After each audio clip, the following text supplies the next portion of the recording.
Hello, I'm Mark Hanley, and in this video we're going to be defining human performance technology.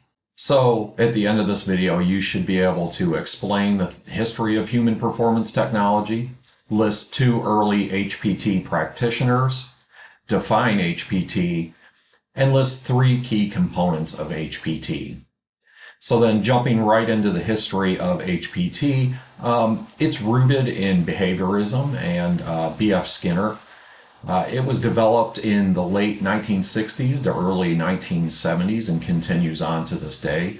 And really, it evolved out of instructional technology, which in turn evolved out of programmed instruction. So, two early practitioners were Tom Gilbert and Joe Harless. Tom Gilbert was a student of B.F. Skinner at the Harvard Behavior Learning Lab. And then in turn, Joe Harless was a student of Tom Gilbert at the University of Alabama. They went on to work together at a company called TOR, which stood for Theory of Reinforcement.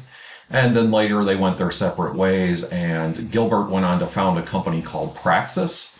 He wrote a book called Human Competence, Engineering Worthy Performance, based on or explaining human performance technology from his perspective. The International Society for Performance Improvement, or ISPI, actually puts so much value in the works of Tom Gilbert that they have an award, the Distinguished Professional Achievement Award, that is named for him. Harless went on to found the Harless Performance Guild. He was the president of ISPI in 1976. And a couple of his noted works were An Ounce of Analysis, where he coined the term front-end analysis, and the Eden Conspiracy. So then the definition of HPT, and we'll just use Harless' definition, the process of analyzing, designing, developing, and evaluating interventions that most cost-effectively influence performance that is of greatest value to the goals of the organization. So let's break this down into some key components. So human performance technology focuses on interventions. And so it's really important to understand that human performance technology is not training. And in fact, training is actually an element of human performance technology. It's just one of the many interventions that a human performance technologist might employ to improve human performance. The next important component would be value.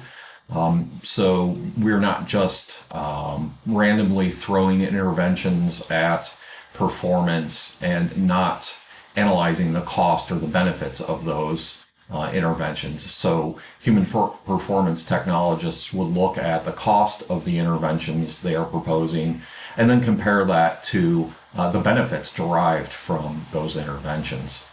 And then finally, obviously, organizational goals are a key element of HPT, and a technologist will always look to ensure that the interventions are addressing performance related directly to goals of the particular organization.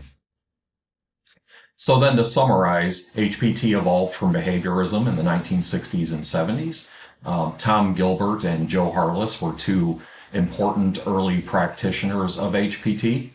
HPT is the process of analyzing, designing, developing, and evaluating interventions that most cost-effectively influence performance that is of greatest value to the goals of the organization.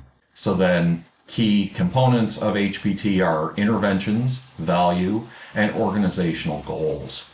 In the creation of this video, these are the resources that we referenced.